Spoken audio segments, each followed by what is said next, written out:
প্রথম দাবি, প্রধানমন্ত্রী শেখ হাসিনাকে ছাত্র নাগরিক হত্যার দায় নিয়ে জাতির কাছে প্রকাশ্য ক্ষমা চাইতে হবে।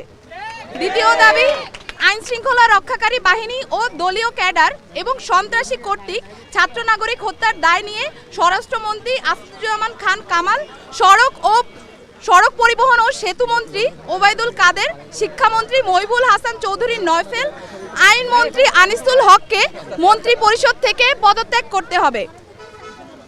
ইন্টারনেট শাটডাউন করে দেশে ডিজিটাল ক্র্যাকডাউন করায় তথ্য প্রতিমন্ত্রী জুনায়েদ আহমেদ পলককে পদত্যাগ করতে হবে।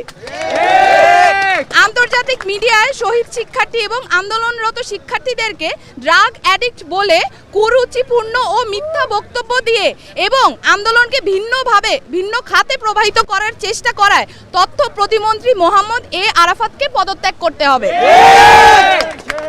ঢাকা দাবি নাম্বার 3, ঢাকা সহ যত জায়গায় ছাত্র নাগরিক শহীদ হয়েছে সেখানকার ডিআইজি, পুলিশ কমিশনার ও পুলিশ সুপারদের চাকরি থেকে বরখাস্ত করতে হবে।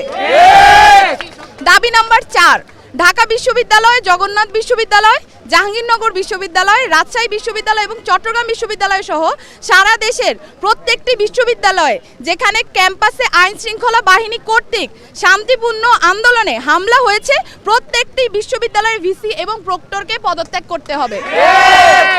দাবি নাম্বার 5, যে পুলিশ, বিজিবি, র্যাব ও সেনা সদস্যরা শিক্ষার্থীদের ওপর গুলি করেছে, ছাত্রলীগ, যুবলীগ সহ যে সকল সন্ত্রাসীরা শিক্ষার্থীদের ওপর নৃশংস হামলা পরিচালনা করেছে এবং যে সকল নির্বাহী ম্যাজিস্ট্রেট, পুলিশ ও সেনা কর্মকর্তাদেরকে নিরস্ত্র ছাত্র নাগরিকদের ওপর গুলি করার নির্দেশ দিয়েছে তাদেরকে আটক করে হত্যা মামলা দায়ের করতে হবে ও দ্রুততম সময়ের মধ্যে গ্রেফতার করতে হবে।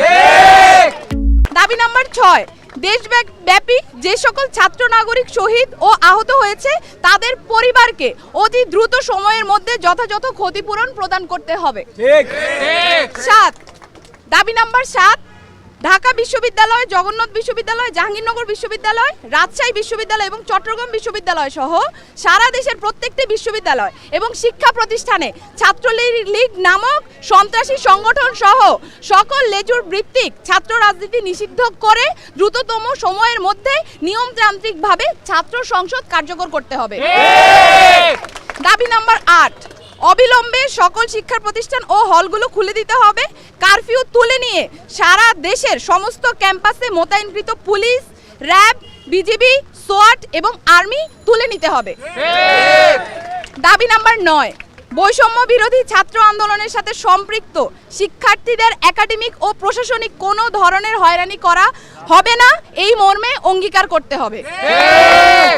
ইতিমধ্যে গণগ্রেফতার ও পুলিশি হয়রানির শিকার সমন্বয়ক বৃন্দ ও ছাত্র নাগরিকদের অবিলম্বে মুক্তি দিতে হবে ও সকল মামলা প্রত্যাহার করতে হবে। এই ছিল আমাদের 9 দফা দাবি এবং এই 9 দফা দাবিকে সামনে রেখে আমরা আমাদের আন্দোলন পরিচালনা করছি এবং আজকেও আমাদের যে কর্মসূচি সেই কর্মসূচি থেকে আমরা বলতে চাই অবিলম্বে অতি দ্রুত আমাদের যেই 9 দফা দাবি সেটা মেনে নিতে হবে।